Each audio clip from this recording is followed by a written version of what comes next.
안녕하십니까? 마음의 지도를 그려나가는 시간, 인사이트 스토리입니다. 때로는 첫마디 말보다 더 깊은 상처를 남기는 것이 바로 침묵입니다. 특히 누군가 당신에게 아픔을 준 뒤 아무런 해명이나 사과 없이 침묵으로 일관할 때 우리는 깊은 혼란에 빠지게 됩니다. 내가 뭔가 잘못했나? 내 감정이 그렇게 하찮은 건가? 수많은 질문이 머릿속을 맴돌며 우리를 괴롭힙니다. 오늘 우리는 바로 이 고통스러운 침묵, 특히 자기애성 성향이 강한 사람들이 상처를 준 뒤 사용하는 침묵의 가면 뒤에 숨겨진 진짜 의도를 파헤쳐보고자 합니다. 이것은 단순히 그들이 당신에게 무관심해서가 아닙니다. 오히려 그 반대입니다. 그들의 침묵은 철저히 계산된 행동이며 그 안에는 당신의 감정을 통제하고 관계의 주도권을 쥐려는 교묘한 심리전이 숨어 있습니다. 오늘 이 이야기를 끝까지 들으신다면 당신은 더 이상 그들의 침묵에 휘둘리지 않고 오히려 그 안에서 당신의 존엄성과 내면의 힘을 되찾는 길을 발견하게 될 것입니다. 첫 번째 진실은 그들의 침묵은 약점이 아니라 무기라는 사실입니다. 나르시시스트, 즉 자기애가 병적으로 강한 사람들은 자신이 무슨 짓을 했는지 몰라서 침묵하는 것이 아닙니다. 모든 것을 너무나 잘 알기 때문에, 그리고 당신이 자신의 부재를 고통스럽게 느끼길 바라기 때문에 의도적으로 침묵을 선택합니다. 그들의 목표는 명확합니다. 당신이 스스로를 의심하게 만들고 감정적인 불확실성 속에 매달리게 하여 결국 당신이 먼저 다가와 그들의 인정을 구걸하게 만드는 것입니다. 이것은 침묵 치료라고 불리는 아주 오래된 감정적 학대 방식입니다. 상대방을 보이지 않는 감옥에 가두고 내가 잘못했다는 메시지를 말없이 보내는 것이죠. 이 시간 동안 당신은 불안과 자책감에 시달리게 되고 결국 그들의 의도대로 관계를 회복하기 위해 자신의 감정을 억누르고 그들의 비위를 맞추려 하게 됩니다. 두 번째, 그들은 관계보다 책임을 더 두려워합니다. 당신이 나르시시스트에게 그들의 잘못을 지적하는 순간 당신은 그들이 절대로 마주하고 싶지 않은 진실의 거울을 들이미는 것과 같습니다. 그 거울 속에는 완벽하고 우월하다고 믿었던 자신의 모습이 아닌 흠집나고 초라한 진짜 모습이 비치기 때문입니다. 그들에게 침묵은 도피처입니다. 말이 없어서가 아니라 말을 하는 순간 자신의 잘못을 인정해야 하고 그로 인해 발생한 피해에 대한 책임을 져야 하기 때문입니다. 회피는 그들의 방패입니다. 책임을 지는 것은 그들의 연약한 자존감에 대한 직접적인 위협으로 느껴지기 때문이죠. 한국 사회에서 체면을 중시하는 문화와도 비슷하게 연결 지어볼 수 있습니다. 자신의 체면이 깎이는 것을 죽기보다 싫어하는 사람처럼 그들은 관계가 깨지는 한이 있더라도 자신의 완벽한 이미지를 지키는 것을 우선시합니다. 그래서 그들은 당신을 잃는 것보다 스스로에 대한 환상을 잃는 것을 훨씬 더 두려워합니다.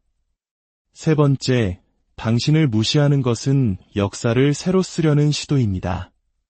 그들이 당신의 상처를 인정하지 않고 침묵하는 것은 마치 없었던 일처럼 사건 자체를 지워버리려는 시도입니다. 그들 마음속의 이야기, 즉 그들 버전의 역사에서는 자신이 인정하지 않으면 그 일은 실제로 일어나지 않은 것이 됩니다.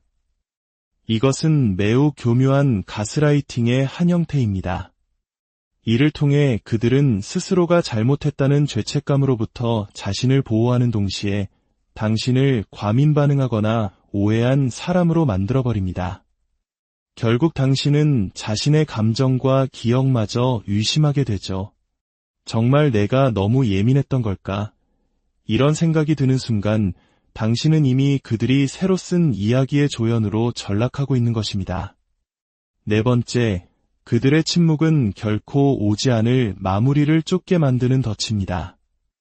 인간은 본능적으로 어떤 이야기든 결말, 즉 마무리를 짓고 싶어 합니다. 오해는 풀고 싶고 상처는 설명받고 싶어 하죠. 나르시시스트는 인간의 이 본능을 너무나 잘 알고 있습니다. 그래서 그들은 의도적으로 그 마무리를 해주지 않습니다.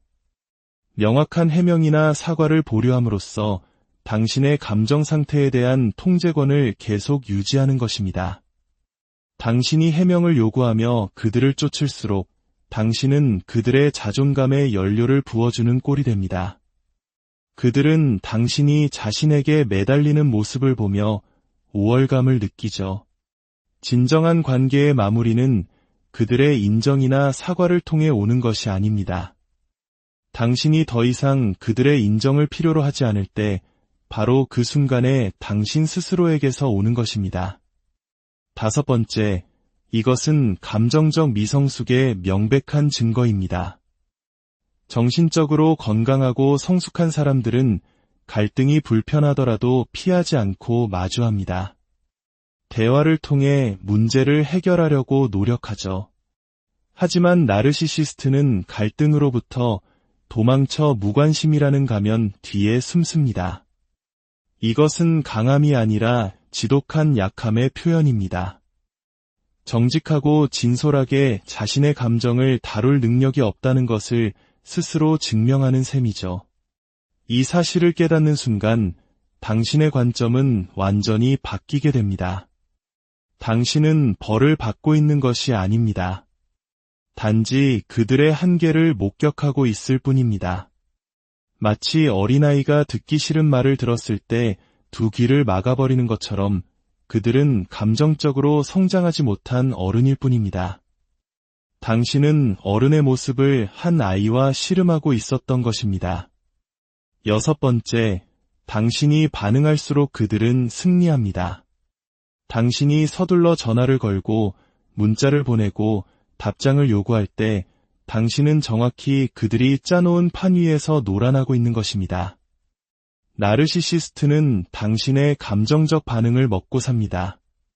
당신의 분노, 눈물, 끝없는 질문들은 모두 내가 여전히 너에게 중요한 존재구나라는 확신을 주기 때문입니다.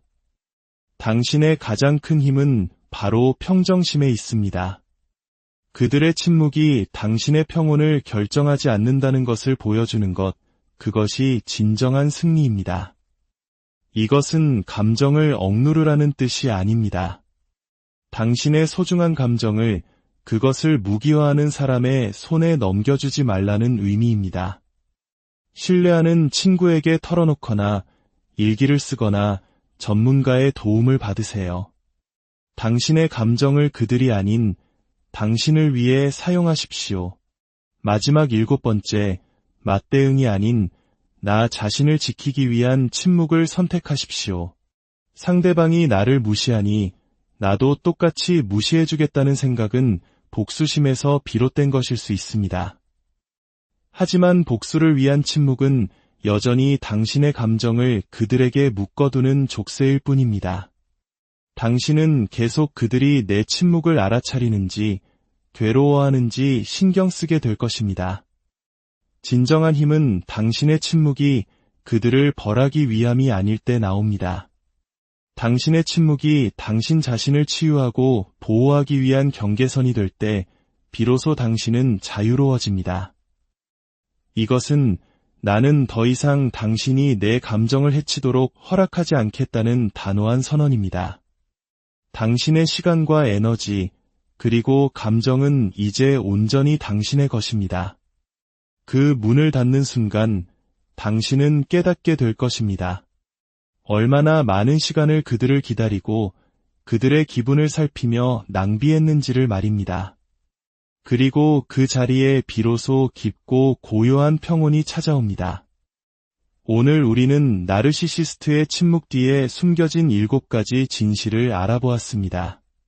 그들의 침묵은 당신의 가치를 깎아내리기 위한 무기이자 책임을 회피하는 비겁한 방패이며 역사를 왜곡하려는 시도입니다. 또한 당신을 영원히 붙잡아두려는 더디고 감정적 미성숙의 증거이며 당신의 반응을 유도하는 미끼입니다.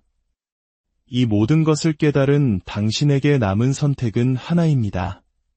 그들의 침묵을 복수가 아닌 당신의 존엄성을 되찾는 방패로 사용하는 것입니다. 그들이 당신을 약하게 만들려고 사용했던 바로 그 침묵이 역설적으로 당신을 가장 강하게 만드는 공간이 될 수 있습니다.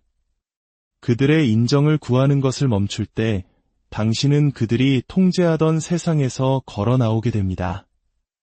당신의 삶은 더 이상 그들의 존재나 부재에 의해 정의되지 않습니다. 오직 당신의 결정, 당신의 진실, 당신의 평화에 의해 정의될 뿐입니다. 기억하십시오. 당신의 치유는 그들의 사과나 인정을 필요로 하지 않습니다. 그들이 닫아주지 않는 문을 당신은 스스로 닫고 나갈 힘이 있습니다. 그 문을 닫고 나오는 순간 당신은 깨닫게 될 것입니다. 그 문은 애초에 잠겨 있지도 않았다는 것을, 그저 당신이 스스로 걸어 나오기를 기다리고 있었을 뿐입니다. 이제 그들의 침묵이 다가올 때 그것을 당신 삶의 배경소음으로 여기십시오. 그리고 당신은 당신 삶의 다음 장을 써 내려가십시오.